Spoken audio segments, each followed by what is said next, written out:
Hey guys, it's Casey back for Bookworm. This week's show is entitled The Good and the Bad, where I talk about a book that I love and a book that I'd rather see burned. Stay tuned.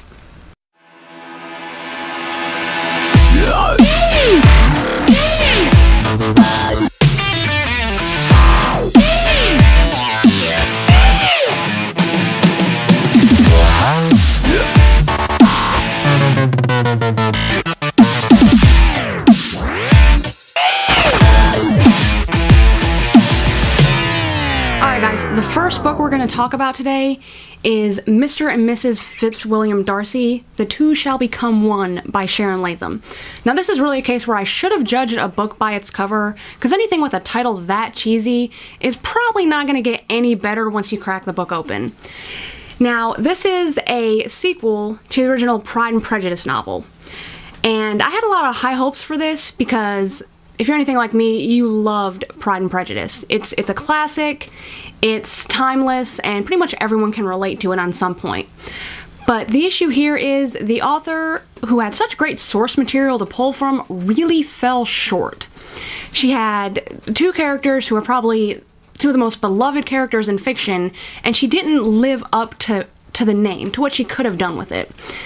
In this case, she took the characters Elizabeth Bennet and Mr. Darcy right after their wedding, going into their lives together. Now, the problem here is not only is the dialogue insipid, there's no plot to speak of, and she's completely ruined the character. She missed the mark on who these people actually were. You take Elizabeth Bennet, who's a witty, smart, fiery, very independent woman, and you turn her into a housefrau.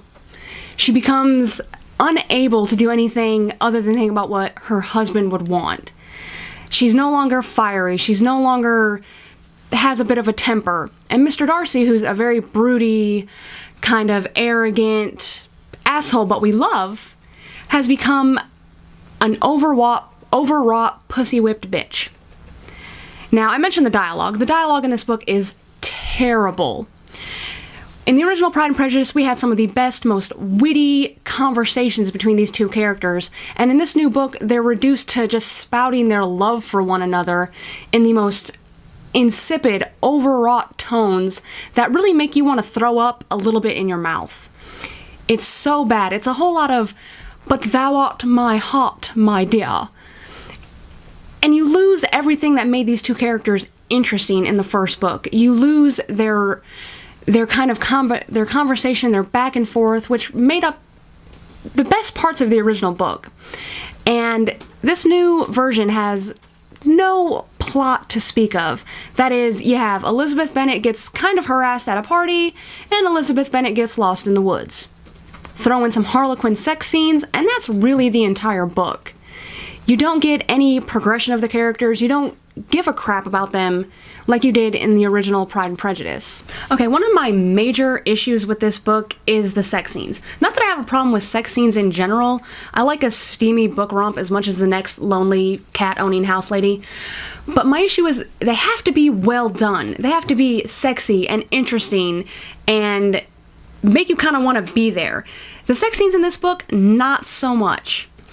It's all very transcendental. Our souls are uniting in a orgasmic, cosmic joining of two ethereal people.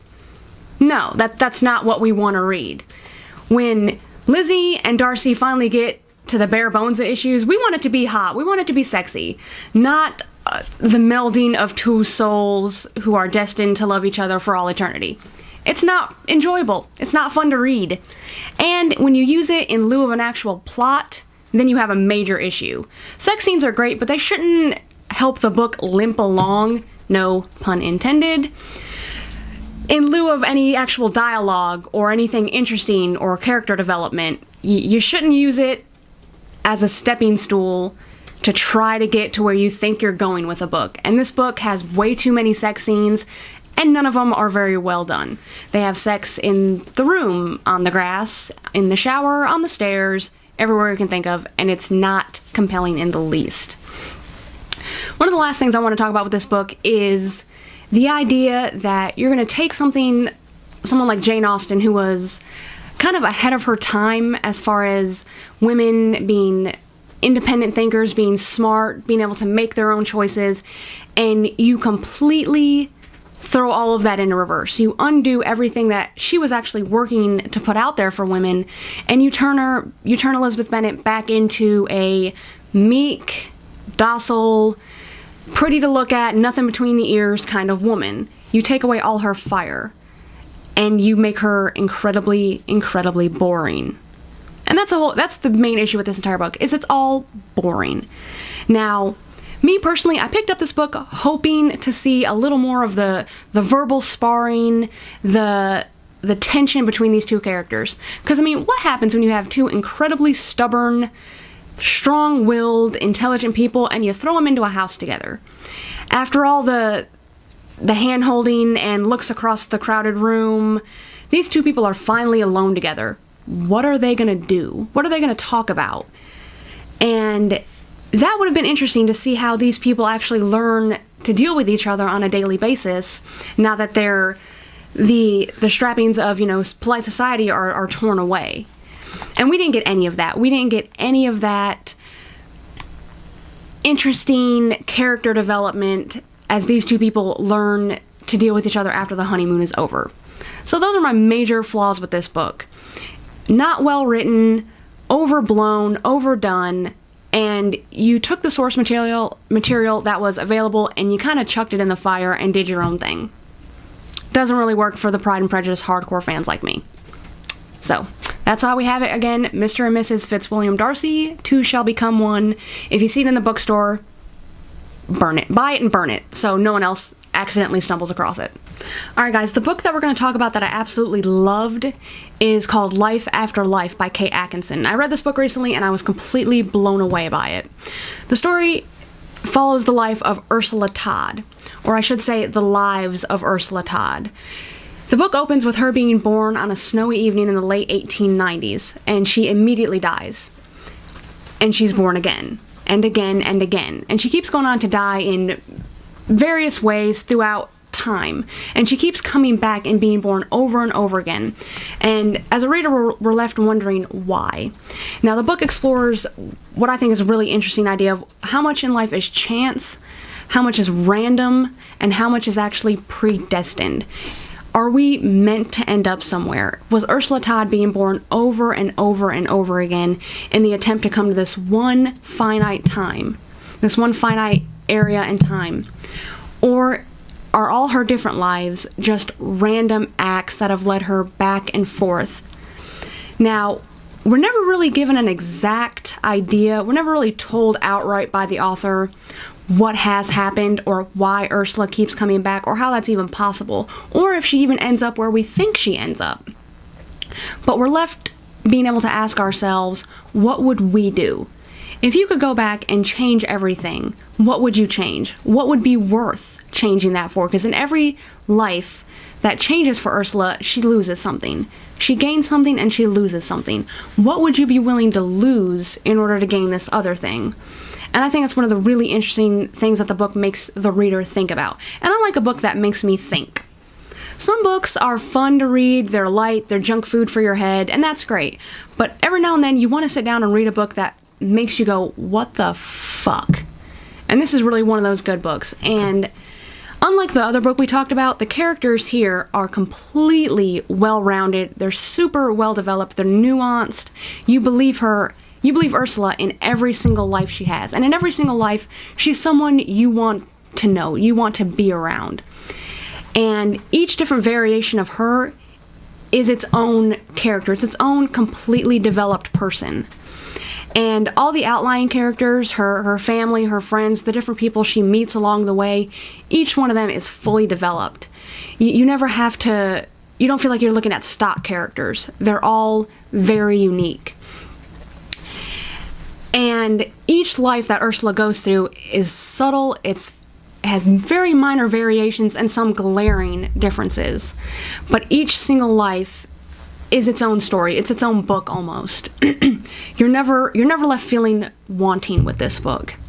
And if you're into suspense, if you're into mystery, if you're into, great period epics, war books, this fills all those categories. It takes place during World War I and World War II. And you see Ursula and her family go through these different times, and that's when you see her start to wonder, what could she change?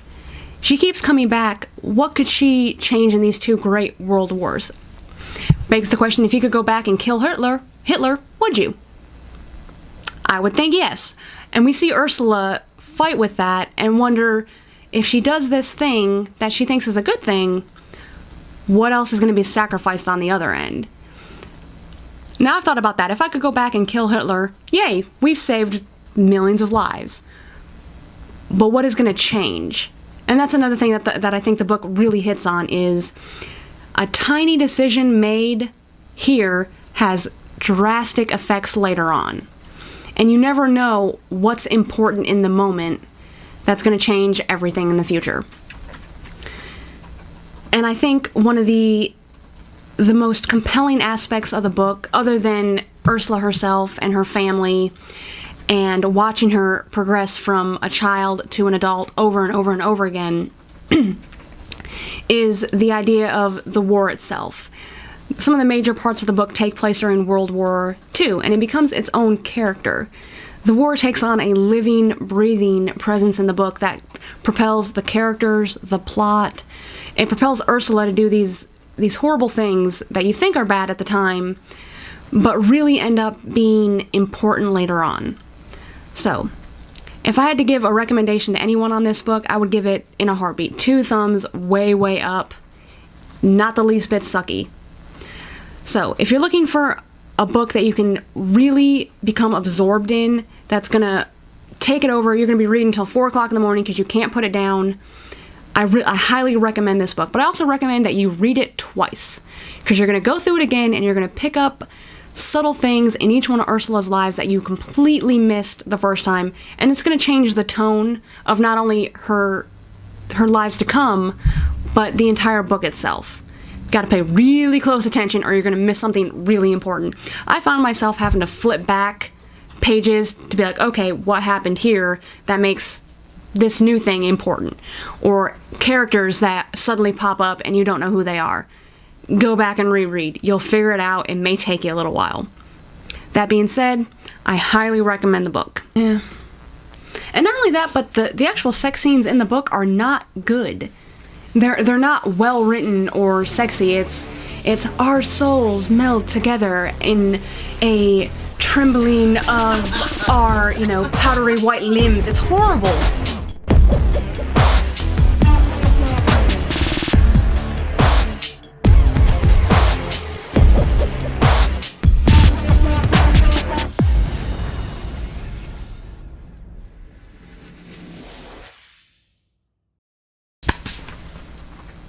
And now I'm done. Can I be done now? Yeah.